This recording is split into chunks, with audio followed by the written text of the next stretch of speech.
guys, Flex here, and I hadn't done a Redstone creations for a while, so I thought I'd come out with another one. This is just, I've seen quite a few of those like games that they have on the Minecraft survival servers now, like the Hunger Games and that Walls one, which you may have seen quite a lot of popular YouTubers on that. Well, I've just made a few scenarios in which some of the traps which you have could be pretty easily made and they'd be really effective. I think I've got three altogether which I've made. The one at the end will require a bit of setting up because it's pretty destructive. So the first one's really simple. It's just literally you step on that and those three pop out, push you straight into the lava. You can get out, but you'll be on fire. A lot of damage. You could easily finish them off. Which means you could probably get the loot, or if not, if they were low on health anyway, they'd be straight in there and dead, no trouble, and you don't really need the loot anyway if you've managed to make all these traps. Okay, I'll show you all the rest of all of them after I've shown you the traps themselves. So I'll just break that because I don't want it to be annoying me while I try to show you the next one. This one's also pretty simple. Those three retract when you stand on this pad, and the lava drops out there, which would mean that something along the lines of this would happen, and then you're going to get crushed and you're going to be on fire, which really isn't a good combination. And what I've done here is, right, let me try and get in there. Wait, right, go on, try and lag out the graphic. Alright, I've obviously tried to patch. There we go, perfect. I've put two ladders here so that when the loot is dropped, some of it might be safe, which would mean that you would be able to loot some of it afterwards. But to make the redstone work, I mean, you could like put the redstone on the other side of it, but I couldn't be bothered doing it. So actually, I'll show you how that would work now, because I've only just actually thought of it. Right, it's the redstone for the other trap. They're next to each other, which is what caused a lot of my problems.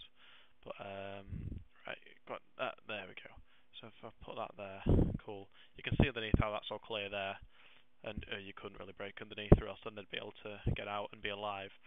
But what you could do here is, that's the block which has the powered thing in it, and simply boom, boom, powered block, fixed all my problems.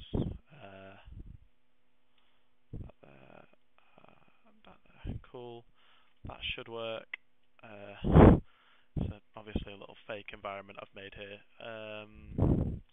Let's break out into here. Go and look it through. Cool. Will that still work? Of course it will. Cool. So I've just improved that trap there. I'm pretty sure you got a good idea of how it works. And I'll show you these two before we go to the last one, because that's the biggest, like, most complex one. Right. Okay. Go on. Let me drop down here so I can find my escape. Back. Get out. Okay. And yep. Cool. Right.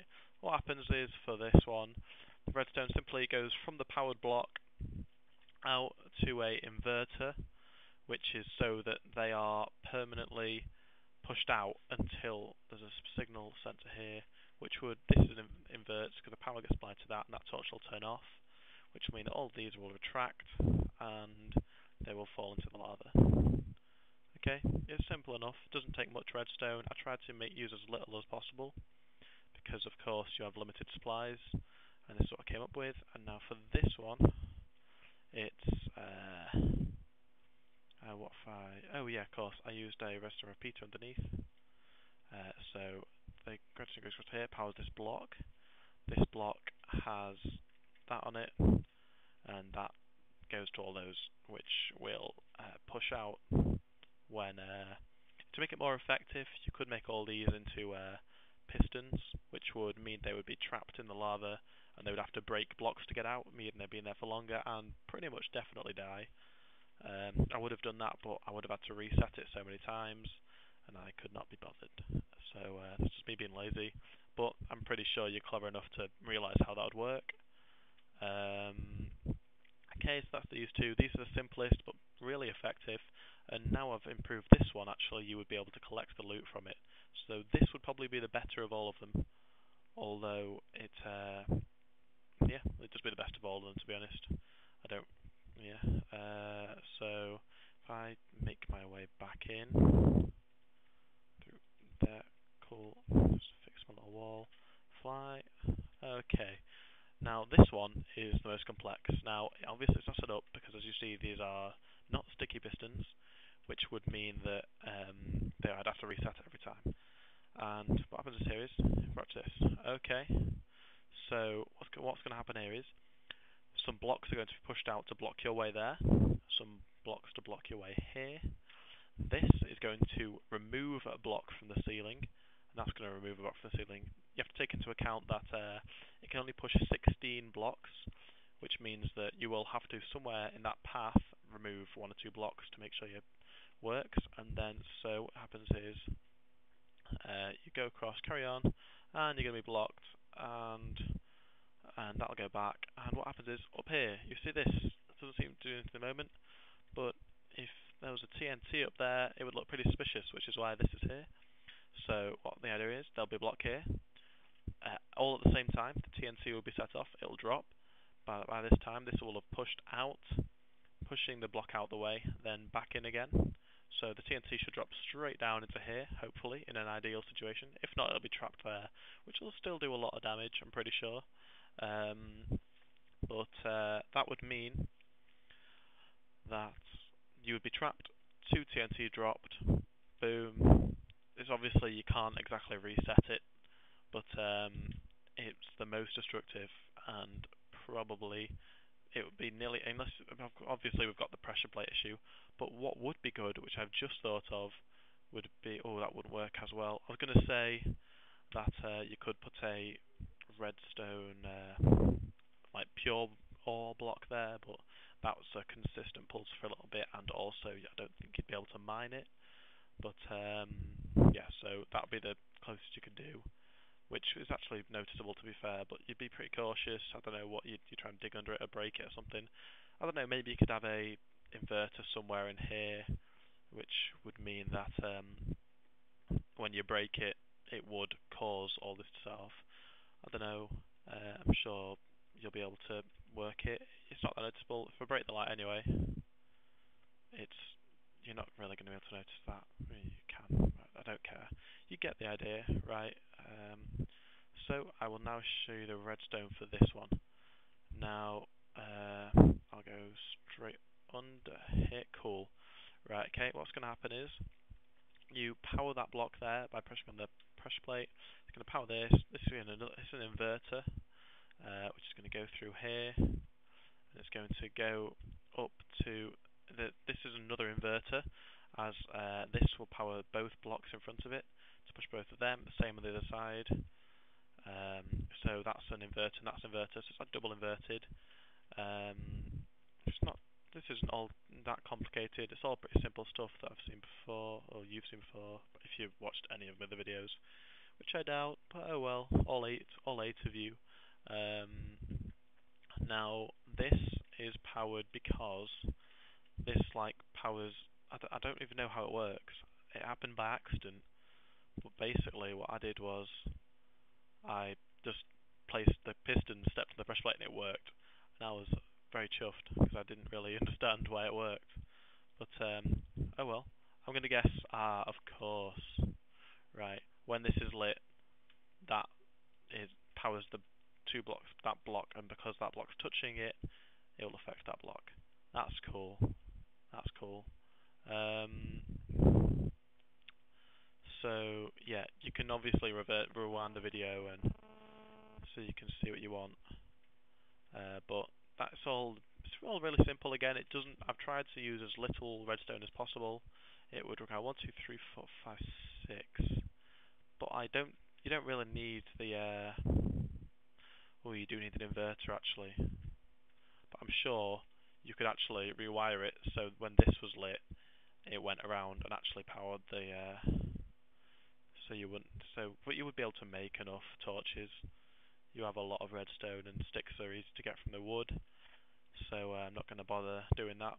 But if you couldn't, you could always make the signal go from that one instead, because that's using an inverter that you've already got, rather than having to make another one, which was more efficient, I suppose. But I should have thought that earlier. Oh well.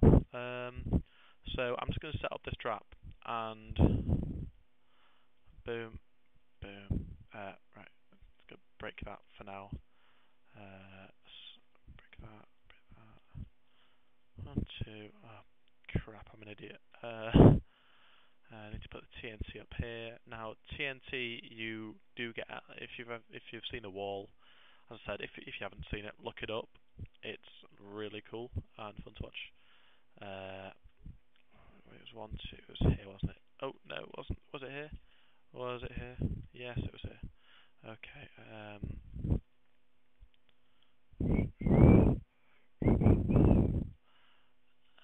Under cool. Right, it's there. So, right.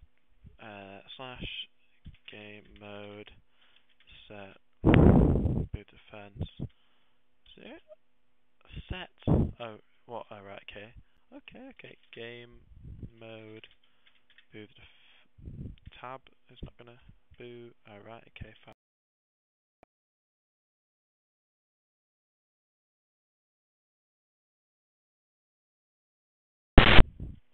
Sorry about that. My right. I'm guessing it. I'm guessing I can't.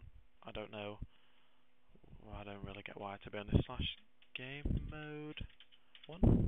Game mode has been changed. Oh, I changed it to the one I'm already on. Good work, me. Game mode 0. Okay. Now I have health and all that good stuff. Break this. I'm just an innocent bystander. You managed to ninja past those traps because you're a god. And you go down here, and then all of a sudden, what's going on? Oh, wow, there's TNT everywhere. And I so should have made a backup. That's annoying. Oh, and I don't know. Oh, my home bed was missing or obstructed. That's fun. Game mode. 1. Yes, I learn. Come on, render for me. Don't be slow because I'm recording. Because yeah. The render is a pile of shit. We all know this. Come on, go in circles. It won't take too long, because the longer it takes, the longer I'll upload for, and the less Starcraft I will be able to play, which is depressing. Come on, is there a river there? There might be. Oh wow, look at that beautiful rendering. Sarcasm. I'm not going to try and find home, because that will take me a long time, and stuff that takes a long time is not fun. So next time I can be bothered actually making a video, I'm sure I'll find it. I'm saying that I'm going to stop, but I am carrying on anyway, because I know it's on the edge of the forest somewhere. Come on. Oh, it's on the edge of a snow and forest, so I reckon it could be over here somewhere. Go on, load.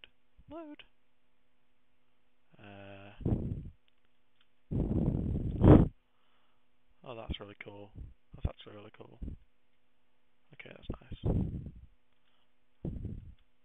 Extreme hills. That's pretty cool. And lighting errors. They're always fun. It's a pretty cool place, actually. Pop up that if any of you want the seed. No, did they even still show the seed on there? Oh, they don't. That's depressing. There you go. If you ever want to look at that, you can always use that seed. Okay, that's cool. Right, thanks for watching. I'd be surprised if you got this far without dying of boredom, but oh well. Okay. Floating cows and pigs. We're all happy families around here. Watch some of my other Redstone creations.